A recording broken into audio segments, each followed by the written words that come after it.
These are the cucumber pieces that I'll be using for this throw. Shaking everything up like I always do.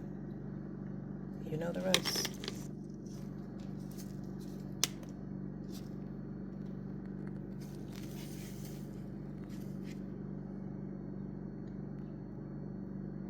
This is what I'm getting. This is a bird. The bird's eye is here. Its beak is here.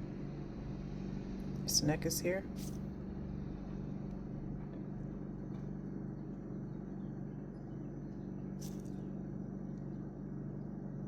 These pieces represent feathers on its head.